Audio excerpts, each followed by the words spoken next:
Gen Zs can talk. You need to stand for something. You cannot be like everyone else and expect to be recognized. If you lose your privacy, you have no power. You're not sexy. What is even the definition of sexy? You define what your sexy is.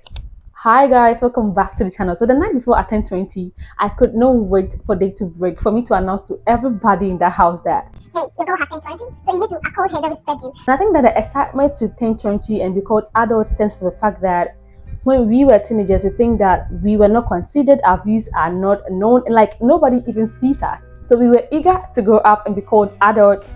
But it's been almost 6 years from that day, and looking back, there's some things that I wish that somebody told me either before I turned 20 or I got to know in my early 20s. So guys, here are 10 things I would tell my younger self if I should meet her today. The first thing I would tell my younger self today is that everything starts from somewhere. So because we are in our most defining decade, we get a lot of pressure from peers and everybody around us just to let things be perfect. We feel like everything needs to be fast and we must achieve everything that we want ASAP. And this kind of pressure unfortunately makes us feel lost because we most of the time are not able to achieve that dream. It's the numerous mistakes that we are bound to make as growing adults. Now, tell my younger self today that hey, don't be in haste to pass through the process. Be patient and let the process pass through you so that you can have something to show for it. Don't be afraid to make mistakes and show your baby steps to others because it is the process that makes you grow. It is the process that makes you who you will become. And there's no shame in allowing people to see your process, showing people what you do, like I'm doing with myself right now. Getting to the end of last year, I realized that I hit rock bottom trying to grow this channel and become a woman of certain standard. So I took a break and put myself together and came back stronger. All the beauty we see around us today, whether it's somebody that we admire or somebody we wish to become, every one of them started from somewhere. So you gotta be patient with yourself and take each step just as you need to do it. Trying to illegally hasten the process will make you grow into something that is not mature enough for people to behold. You realize that when the life cycle of a butterfly is disrupted, it does not grow beautifully. So you gotta be patient with yourself. Don't let the pressure to achieve something at a particular age get to you. Be patient with yourself, consider what you're going to do carefully and grow within the process. The last thing I will tell my younger self today is to stop wishing and start doing. So I believe that every single day we have the choice to design our life and move it into the direction we desire. But that unfortunately can only happen when we take action instead of wishing and dreaming of what could have been. Wishing can be so exciting at times because it gives us the luxury of hanging out in our comfort zone and being onboarded and ultimately trying to imagine where we could have been, okay? But you and I know that that is just a mirage. Before you could get to that point of the road, everything has vanished. And they're saying that 30s is the new 20s, that when you get to your 30s, you can still do whatever you want to do. It's just a fantasy. I still believe that no matter how old you are, you have a lot of time ahead of you to do whatever you want to do. Sometimes we allow fear to hold us back from taking action.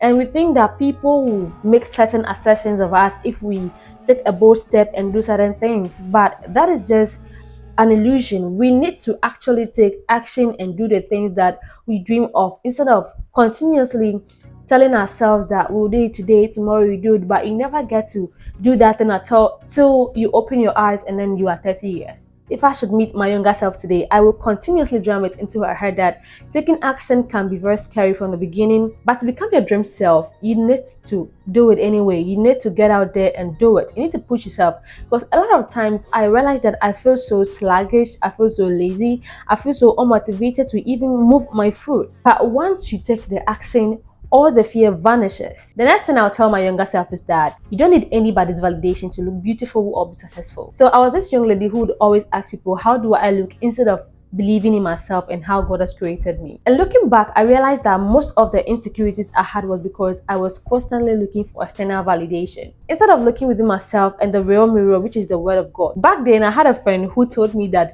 he didn't like fat ladies. This picture you see right here is what is supposed to be called fat. Can you imagine that?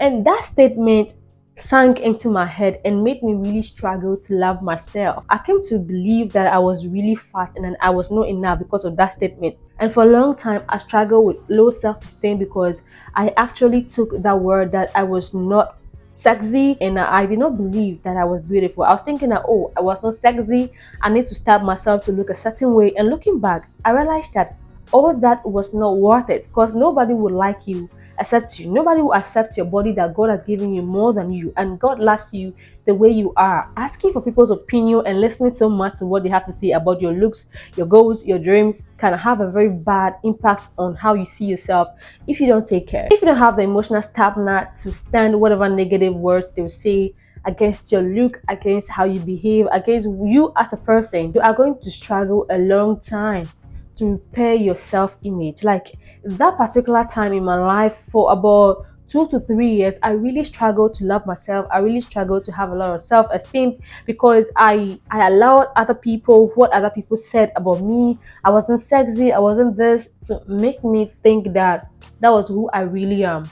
I think that every day you should affirm to yourself that you are fearfully and wonderfully made.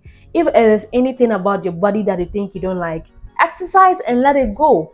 Make sure that you are eating well, make sure you're taking good care of yourself. And once you're doing all that, you don't need anybody to come and tell you you are fat. You don't need anybody to come and tell you that you're not sexy. What is even the definition of sexy?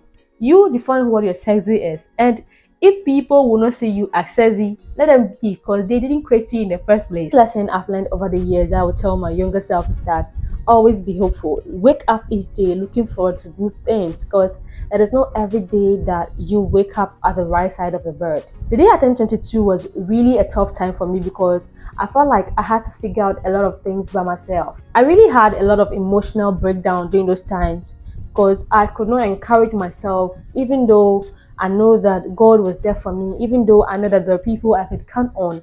I couldn't encourage myself because I felt like everything was going in a direction in which I didn't want to go. Everything was just getting overboard. All my plans were not really going the way I thought, until I decided that I am going to encourage myself and break my goals into chunks and make sure that I wake up every day trying to achieve just a bit of it, not trying to see the whole goals I have ahead of me and measure where I am now and say that I'm not going to get there.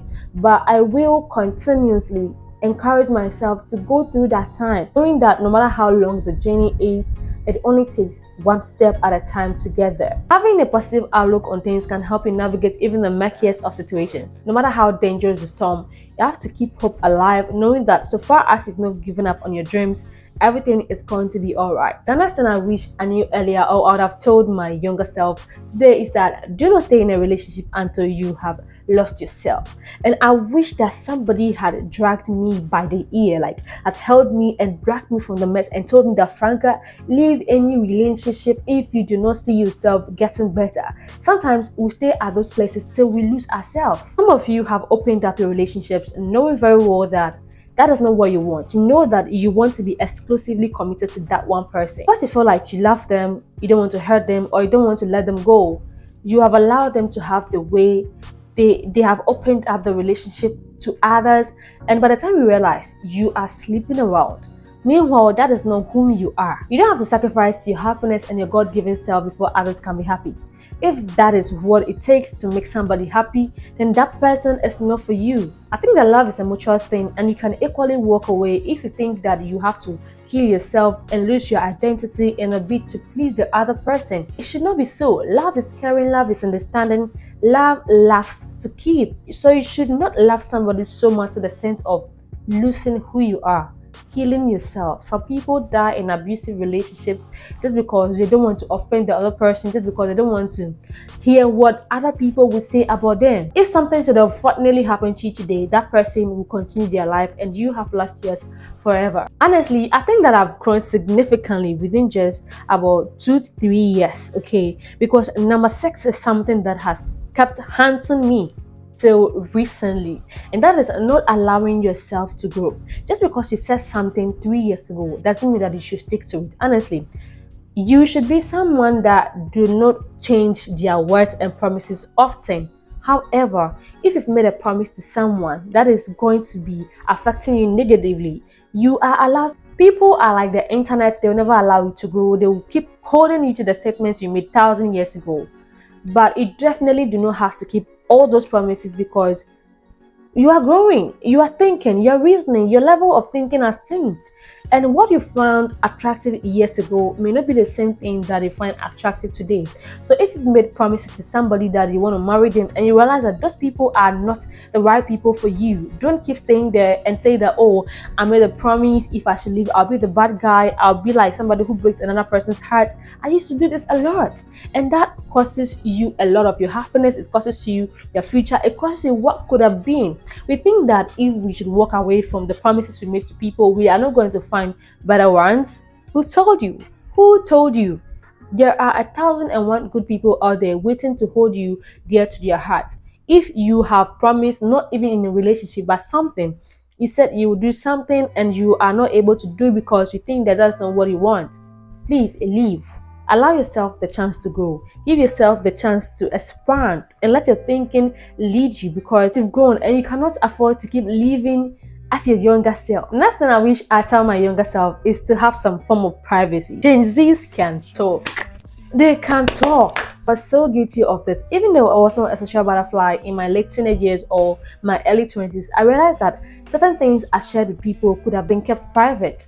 If you lose your privacy, you have no power. You don't have to fill people in on social media every time. Have some form of privacy because it adds mystery to your life. If you want people to find you interesting and have some form of intrigue to your life, then you have to leave something for them to wonder about. There will be nothing fascinating about your life if all your business is out there. So have some form of privacy. Next thing I would like to tell my younger self is to face my fears. No matter how successful or brave you think you are going to face some form of inertia when it comes to taking on new roles or venturing into areas that you consider uncomfortable for you. When I was in high school, I was mathphobic and I really didn't want to hear the word mathematics. I did both core math and elective maths, and I failed beautifully because I was constantly afraid. There was no day I was not afraid that I would fail maths. I was constantly afraid. But it was amazing that when I went to college, I had A's. I mean, A's and chains in maths. Not because some magic happened, but I told myself when I got there that I am going to overcome this. I really took my time and I studied it into detail, and I realized that math was nothing that I should have feared.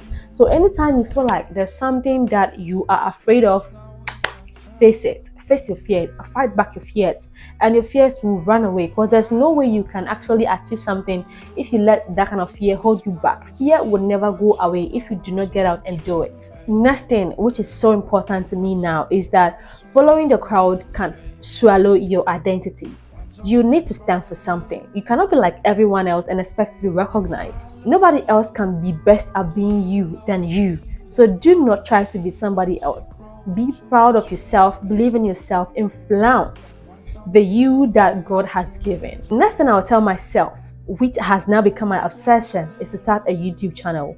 And guys, I was afraid to start a lot of things because I feared that I will look so down before people. But how do you grow if you do not give yourself the chance to start? Let me tell you something. Go back to my first video on this channel. I have deleted a lot of videos on this channel, but go back to the first video you see on this channel and you realize that there's a lot of clumsiness in it. But over time, as you keep doing something, you begin to see what you didn't know, what you lacked, and how you can improve upon them. So start whatever you want to start. If it's a blog you want to start, go ahead. If it's a YouTube channel you want to start, go ahead. If it's a whatever it is that you want to start, just go ahead and do it. And I'm inviting you today to like this video, subscribe to the channel, and let me know what you think about this video so far. And if you're interested in leveling up your life to the next level, then watch this playlist right here where I share with you all the lessons I have been learning so far so I can grow into my God-given self. Thank you guys so much for watching, and don't forget to subscribe to this channel and become a member. Why are you even a stranger on this channel? Please subscribe, oh yeah, subscribe. Thanks once again for watching, and to see you next time. Take care.